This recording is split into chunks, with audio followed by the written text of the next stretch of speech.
Mr. Speaker, the President of the United States. She's loved, she's in my head. In the summer of '95, the presidents of the United States of America campaigned to make music fun. They sang about lumps, volcanoes, and peaches. Moving to the country, I'm gonna eat a lot of peaches. I have sounds in my head and songs in my head and voices, music in my head that directs me. The president's sunny songs and videos took MTV by storm. But for Chris Ballew, the presidents were no overnight success. He's been making music all his life. You know, I'm just obsessed by it. I'm just totally, sometimes to a fault, driven to do it, 24 hours a day. Chris grew up in Seattle, Washington. He took classical piano lessons for 10 years, but his heroes were the Beatles. Let me tell you about a friend of mine. It was not all over the place, it was super focused. The Beatles. He has always spent hours and hours and hours in some little room somewhere making music. As a teenager, Chris played in one band after another, but he never fit in. I had all these bizarre, horribly frustrating bands that never went anywhere. We would have these horribly frustrating practices where it would just be everybody playing all at once, and I'd be like, stop, stop, please stop. I remember seeing a picture, his yearbook picture for, I think it was his senior year, and just looking at that picture kind of says it all about him in high school. Chris formed the Presidents with guitarist Dave Dederer and drummer Jason Finn in 1993.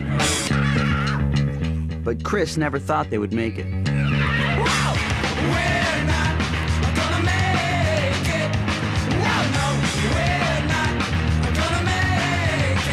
I remember saying, no one's gonna give us a whole bunch of money to make a record.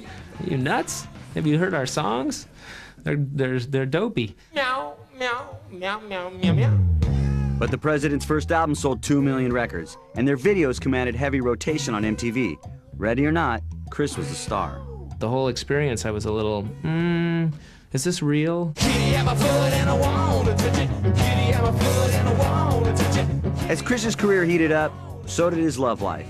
In October of '96, Chris married former classmate Mary Lynn Anderson just as the Presidents began their first big tour. We just started our first North American tour. We took like 15 days off or something, 2 weeks off for me to get married and go on my honeymoon and then back out on the road, yeah. And I was actually gone the whole time she was pregnant with our first child. The President's second album was a hit as well. But the bigger the band got, the less Chris liked it. People like Janet Jackson, Madonna, Prince, they're built a very unique way. I don't have the illusion that that's me. I'm a small person. Life on the road is waiting to get home to my wife and child.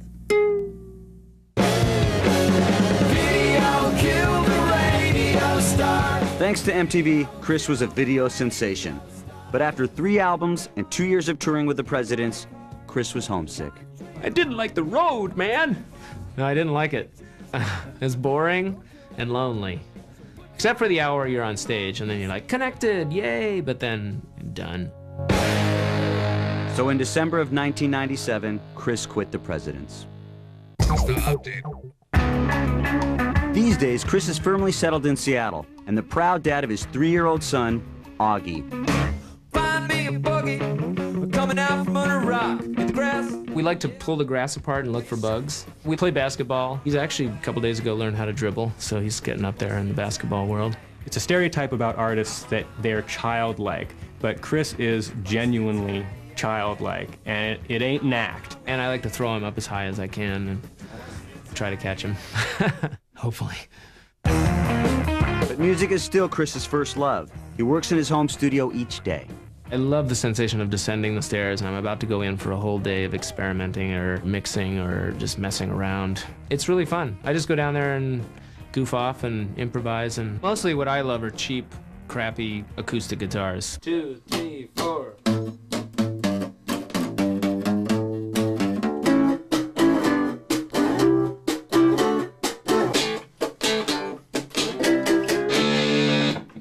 I have a lot of instruments. I have them away in cases or whatever, and every once in a while I pull out a case and I can't believe I own this guitar, how cool. And I make up a song. Chris likes to try out his new songs on his favorite stuffed animals. Monkeys! What do you think, monkeys? That guy's asleep. Get up there! I have these weird collection of bizarre rubber-faced monkeys downstairs, and I sometimes set them up and do a set. There's one that's really easy. He's just like, "That's great. You did good." You know, he's smiling all the time. Chris has released 2 albums with his new group, The Giraffes, with another on the way. Once again, we're the Giraffes, in case you just walked in. We're playing songs. Crowds are smaller than for the Presidents, but Chris says he's having a blast. Got this new band, The Giraffes, together, and I really want to just start back to the level I was before and see what it's like. Chris remains a legend in his hometown. 2 of his guitars are on display at Seattle's new rock museum, the Experience Music Project. It's me. Whoa! Yeah, I gave the EMP 2 guitars. They collected the remnants of my smashed Flying V guitar from our last show. They have that on display, which is the classic museum smashed guitar behind glass case. You know, this classic, you know, what the hell is that? You know, isn't that supposed to be in the garbage? Back home, Chris is putting together a new band with Augie. They made up a new song. Oh, you want a new one? Oh, that was a short meeting. I always imagined I would have this kid who I could be goofy with, and he would get it, and we'd play music together, and so far he's turning out to be perfect. For Chris, music isn't just a career, it's a way of life. Just trying to have a good life and then turn that into songs, and then hopefully that'll attract people to come to the show and me to connect to them by performing, and it's just getting connected to people.